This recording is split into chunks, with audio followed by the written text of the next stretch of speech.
প্রত্যেক মাসের সংসারের বাজার নিয়ে একটা প্যারার ভিতরে থাকি। হাজব্যান্ডে টাকা পাঠাইলেও জ্বালা, না পাঠাইলেও জ্বালা।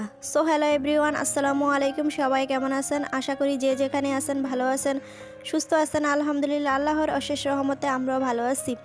তো বরাবরের মতো আরেকটি লাইফস্টাইল ভিডিও নিয়ে আপনাদের মাঝে হাজির হলাম। আশা করি পুরো ভিডিওটি স্কিপ না করে দেখবেন। তো সংসারে বাজার সদাই লাগবে, এজন্য কিছু টাকা উঠাইতে আসছি। হাজব্যান্ড কাছে না থাকলে আমাদের গৃহিণীদের সবকিছু নিয়ে একটা প্যারার ভিতরে থাকা লাগে। আর দ্রব্যমূল্যের কথা কি আর বলবো, কাঁচা বাজার হোক বা মুদি হোক, জিনিসের এত দাম।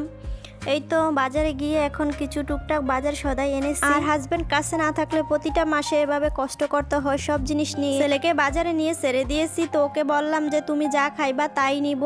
তো এদিকে মোরল নিয়েছি 2 প্যাকেট, আর ওর জন্য বিস্কিট নিয়েছি। আর ও বলেছে যে চটপটি খাবে, তো চটপটি নিয়েছি। আর এই তো 1 প্যাকেট নুডলস নিয়েছি। আমার ছেলেকে আমি তেমন একটা বাহিরের খাবার খাওয়াই না, যদি কোথাও যাই তাহলে ফুচকা বা চটপটি দেখলে ও খেতে বায়না ধরে। তো কি আর করবো, বাচ্চা মানুষ যেহেতু খেতে চায় তাহলে তো কিনেই দিতে হয়, তো এই জন্য কিনে দেওয়া লাগে। আর এমনিতে আমি সবসময় বাসায় সব কিছু বানিয়ে ট্রাই করি ওকে খাওয়ার জন্য, কারণ হচ্ছে বাহিরের খাবারে প্রচুর ভেজাল।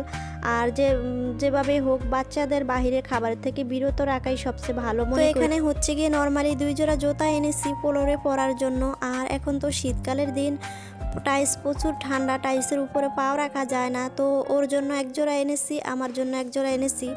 তো ছেলেকে বললাম বাবা তোমার পিঙ্ক কালার জুতাগুলো আমার খুব পছন্দ হয়েছে। তো ও বলল যে আম্মু তাহলে তুমি আমার জুতাগুলো নিয়ে নাও। তো ওকে বললাম যে বাবা তুমি তো বাবু মানুষ, তোমার জুতা কি আমার পায়ে লাগবো?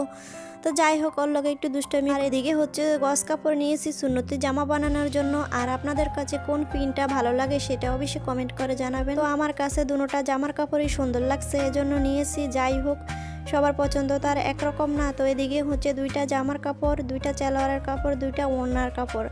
আর জামার ওড়না হচ্ছে আমি প্রিন্টের ভিতরেই নিয়েছি, আর সালোয়ারগুলো হচ্ছে 1 কালারের ভিতরে নিয়েছি।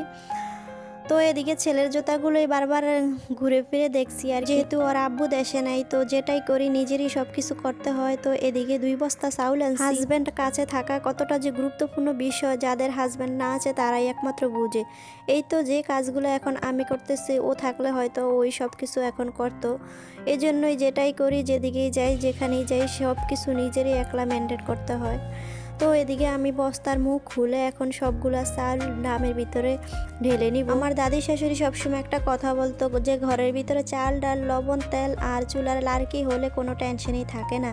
যাই হোক, আগেরকার দিনের কথা। আর আগেরকার মানুষ চলতো হিসাব করে, খেতো হিসাব করে। এখনকার মানুষ চলে হিসাব করে, অন্ত সব কিছু হিসাবের বাহিরেই করে মানুষ। আমরা ভাই মধ্যবিত্ত লোক, আমাদের বুঝে শুনে হিসাব কিতাব করে পুরো মাস চালাতে হয় এবং চলতে হয়। আমাদের মতো মধ্যবিত্ত গৃহিণী যারা আছেন তারা একমাত্র জানেন যে সংসার চালাতে কতটা কষ্ট হয়। তো যাই হোক, এদিকে 2 বস্তা চাল আমি ড্রামের ভিতরে ঢেলে নিয়েছি। তো আর এখানে হচ্ছে ছেলের জন্য চটপটি এনেছি, তো চটপটিটাই ওকে বাটির ভিতরে ঢেলে দিতেছি। আর ওকে এত বারণ করার পরও ও বারণ শুনে না, ও খাবেই। তো কি আর করবো, যেহেতু খেতেই চাইছে তো ওকে নিয়ে দিয়েছি। আর পুরো ভিডিওটা যদি ভালো লেগে থাকে তাহলে অবশ্যই লাইক কমেন্ট শেয়ার করতে ভুলবেন না। আর এরকম নিত্য নতুন ভিডিও পেতে চাইলে তাহলে আমার চ্যানেলটি সাবস্ক্রাইব করে রাখবেন। তো সবাই ভালো থাকবেন, সুস্থ থাকবেন। আল্লাহ হাফেজ, আসসালামু আলাইকুম।